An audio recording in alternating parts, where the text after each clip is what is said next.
Each week we bring you stories of athletes who have overcome adversity in their lives to succeed in school and in sports. Our Therese Vignal joins us now with the story of a volleyball player's dream. That's right, Kev. Volleyball is a game of communication. When you go to any game, players are constantly talking, calling plays, yelling for the ball. Refs are blowing whistles to signal the start and end of plays. But this season, Berkeley High's squad had to find a new way to communicate on the court.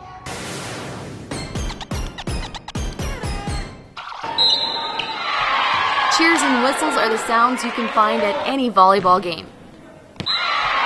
Communication on the court is crucial in order to be successful at this sport, but Berkeley High's Nia Lazarus cannot hear any of the commotion. I can tell that the play has stopped or begun. I can tell by how the people are moving. I can see if they're ready, I know I'm ready, and if they're not, then I know I'm not ready.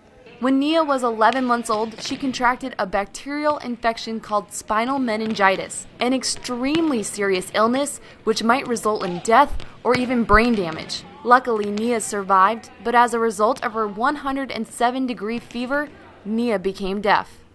To me, it was not really a bad shock because I have a cousin who is deaf also, and she functioned just fine. I didn't think that it was going to hinder her from doing anything in life, but I knew I needed to just make sure that she got the education she needed to become a full functioning adult. It wasn't until Nia was about 8 years old she became aware and even self-conscious of her deafness. I used to be very self-conscious about my hearing aid because I went to a mainstream school. So I felt like all of the kids were looking at my ear. She had ear molds that were pink and they were bright. So, you know, I think people were looking at just the bright. There was something different. The ear molds were bright. But I told her, people are not looking at you. And the more you walk around doing this, yeah, people are going to look at you because they think you're weird doing that. Maybe about 5th grade, I started to become proud that I'm deaf. Now a junior at Berkeley High School, Nia is excelling in the classroom and in sports. She currently is maintaining a 3.9 GPA, but is working hard to make it a 4.0 like she's had the past 2 years. I have excellent interpreters who make sure that I get all of the information I need. And I have a lot of good friends who are in my class just ready to help me when I need it.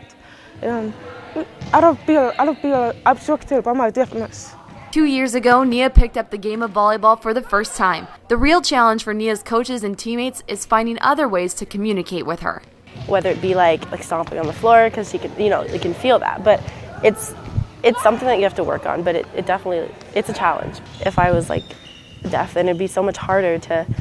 I don't know if I would have the courage to do it. Like, she tries so hard. She comes to every practice. She does all she can, and I really respect her for that. What I and my coach have told the team is when I call the ball, you guys don't get it because I don't hear you guys. And if somebody's behind me saying, I got it, I don't hear them saying the word exactly, but I hear some noise and it sounds urgent. So I will know, oh, okay, she got it, so I'll move away. Working with the refs is a bit of a challenge for the Yellow Jackets outside hitter. You need to know that I'm deaf, so I don't hear you blowing the whistle, and I didn't see you motion myself. So please make sure that I look at you before you motion the serve. Though Nia may not be able to hear the whistles and the excitement after every play, she can feel it. For Nia, the excitement she feels, not hears, is the reason she loves the game of volleyball so much. Nia sets high academic goals for herself. She hopes to maintain her 4.0 GPA all 4 years at Berkeley, and she really hopes to either attend Cal, Stanford, or UCLA. And Mom will be pushing her along the